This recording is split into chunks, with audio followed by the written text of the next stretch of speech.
Probably nothing insane, because the problem is when the players turn up, I think, the current facilities are like, they don't have much expectation. So it's almost our job to show, it's the player's job to play, it's the manager's job to manage.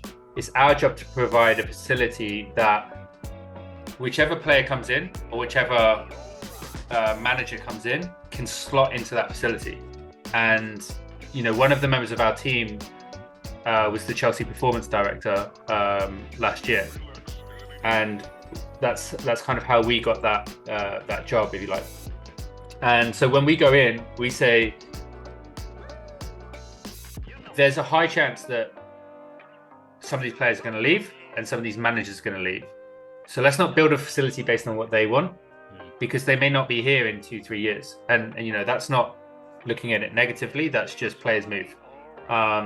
Let's build a facility that any medical staff, any strength and conditioning coach, any nutrition coach can work from. So it's things like all of those people should be in the same office, talking to each other, not having a separate office, right, where they have to make the effort to go down the hallway to talk to the strength. They're just not going to do it, like make life easy for the players, like changing rooms, spa, not over the road, that kind of stuff.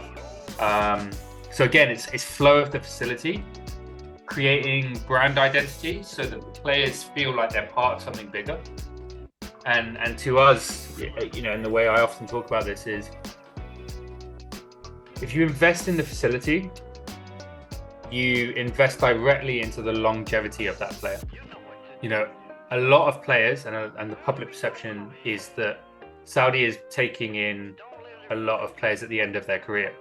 If you want to start attracting people in their very early primes, you need to show that actually this is a place you come to extend your career with the peak level of medical performance, peak level of strength and conditioning, wellness management, health management. Like, we're invested in growing you as a player and it actually extending your life.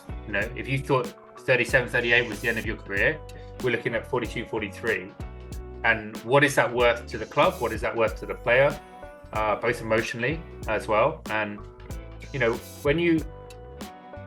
you watched Al-Nassr a couple of years ago, it wasn't great. Like, there's a passion, there's a huge passion in their fans. It's insane. Like, their fans are insane. But the football on the pitch wasn't the highest level.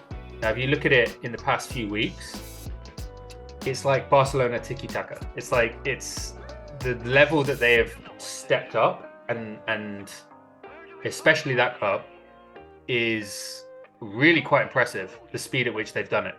And it's forced all of the local Saudi players to step up big time. Ronaldo famously kind of ran absolute rings around all of them when he first arrived, and it's forced them all to work a lot more on their game, and it's become like an institution.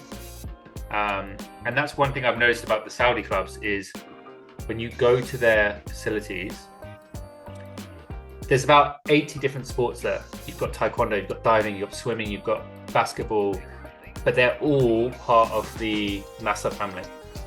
So creating like a brand identity affects so many people, not just the football team. So your community is, tens of thousands of people.